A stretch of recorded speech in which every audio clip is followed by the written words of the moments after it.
Bonjour. À plusieurs reprises dans les émissions précédentes, j'ai utilisé le mot dysfonctionnement pour caractériser la manière dont se passe la communication entre personnes de langues différentes. Ces dysfonctionnements tiennent en très grande partie à divers traits de l'anglais. J'y reviendrai dans une émission ultérieure, mais pour le moment, il y a une chose que je tiens à dire, parce que c'est tout de même très important, je n'ai rien contre l'anglais. L'anglais est une très belle langue, une langue riche, elle a ses défauts comme toutes les langues, mais elle a aussi d'énormes qualités. Et pour le moment, disons à court terme, l'anglais est souvent incontournable dès qu'on voyage ou qu'on a affaire à des étrangers, et notamment dans le monde des affaires, dans le monde scientifique. Aussi, si on veut se documenter sur Internet. Donc ce que je critique, ce n'est pas l'anglais en tant que langue, mais les dysfonctionnements et les injustices que son usage quasi exclusif entraîne dans la société. Aussi l'idée que l'anglais a gagné, que la victoire de l'anglais est définitive et qu'il n'y a donc rien à faire pour améliorer la situation. En fait, quand un système comporte de nombreux inconvénients, il faut viser à le réformer à terme, quitte à prévoir une période de transition. On n'améliore pas la qualité de la vie en disant « c'est comme ça, il n'y a rien à faire, la situation actuelle est définitive ». Si une analyse sérieuse montre qu'il y a un autre moyen d'organiser la communication linguistique internationale que l'anglais, il vaut la peine de l'étudier, de viser à terme de remplacer le système qui ne marche pas par le système qui marche bien. En écologie ou dans les mesures à prendre pour organiser un monde qui sait que dans quelque temps il n'y aura plus de pétrole, ça paraît absolument évident. Mais dans le domaine des langues, on n'en parle jamais. C'est tabou. Alors, si j'ai intitulé cette émission-ci « La peur du réel », c'est parce que les tabous sont innombrables dans ce domaine.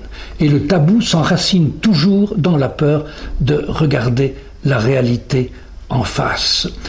Au fond, la société, pour le moment, a une vision en tunnel. Elle est dans le noir, et il y a une lueur au bout du tunnel. Cette lueur, c'est l'anglais. Et on ne regarde que ça, on est hypnotisé, on ne voit pas que sur les côtés, il y a toutes sortes de chemins qui peuvent être extrêmement intéressants. Si vous lisez la presse asiatique ou latino-américaine, vous verrez qu'il y a très souvent des articles de ministres de l'éducation ou d'éditorialistes qui disent « nos jeunes ne savent pas bien l'anglais à la fin de la scolarité ». Mais jamais, et c'est là qu'il y a un tabou, jamais on ne propose d'étudier la question à la base, ni de rechercher des solutions réalistes. Toutes les solutions qui sont proposées, chaque fois, relèvent du yaka. Il n'y a qu'à commencer plus tôt, il n'y a qu'à changer de méthode, il n'y a qu'à recruter des professeurs anglophones, il n'y a qu'à augmenter le nombre de cours. Mais on ne veut pas voir que ça ne marche pas parce que ça ne peut pas marcher.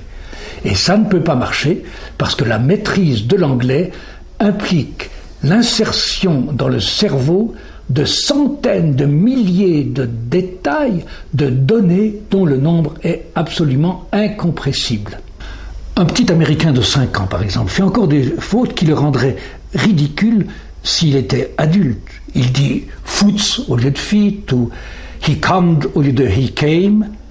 Or, ces fautes ne sont pas du tout dues à une immaturité de son intellect, puisque les formes qu'il utilise sont plus logiques que les formes de la langue correcte.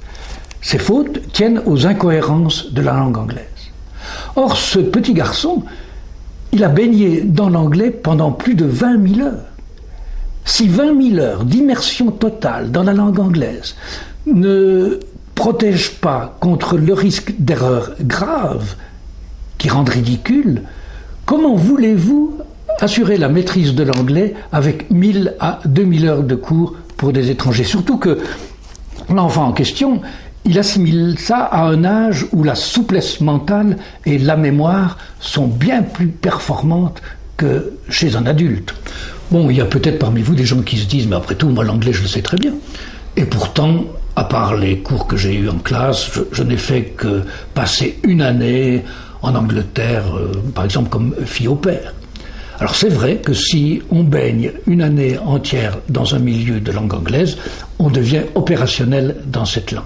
C'est la même chose d'ailleurs si, sans aller en Angleterre, on est obligé par sa profession de parler anglais tous les jours, à longueur de journée, avec des anglophones.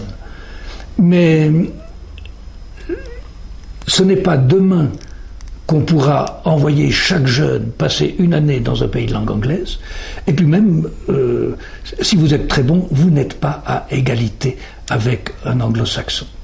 Et il faut dire aussi qu'en plus, il y a une grande différence entre l'impression subjective qu'on a de posséder une langue et la réalité. Je viens de recevoir un rapport du service de la recherche pédagogique de Hanovre. Ils ont fait une enquête auprès de 3700 étudiants qui avaient eu entre 8 et 10 années d'anglais. 34% de ces étudiants sont classés dans la catégorie « c'est très bien l'anglais ». Et 38% dans la catégorie « c'est bien l'anglais ».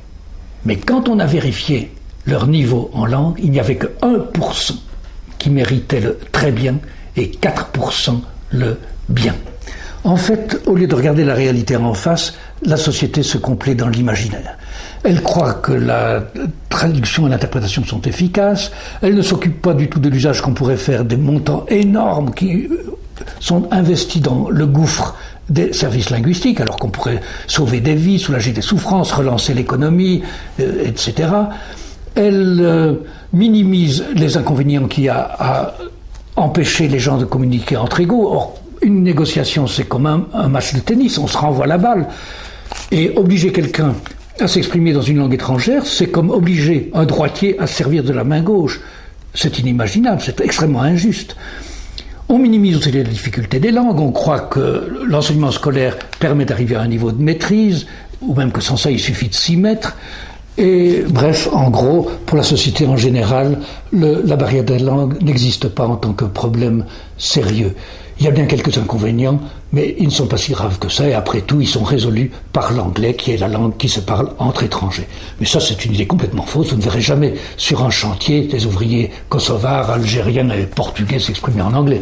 Et en Inde, il n'y a que 3% de la population qui sache cette langue. Et personnellement, moi, il m'est arrivé de devoir m'occuper de réfugiés, et j'ai pas pu faire correctement mon travail de psychologue, parce qu'il aurait fallu que je sache le tamoul, le kurde, et je ne sais quelles autres langues. En fait, quand il y a un problème sérieux, qui coûte cher, qui coûte beaucoup d'efforts, il vaut la peine de le regarder en face, de l'identifier et de l'étudier sous tous ses aspects. Et un de ces aspects, c'est l'aspect neuropsychologique. C'est celui dont nous parlerons dans la prochaine émission.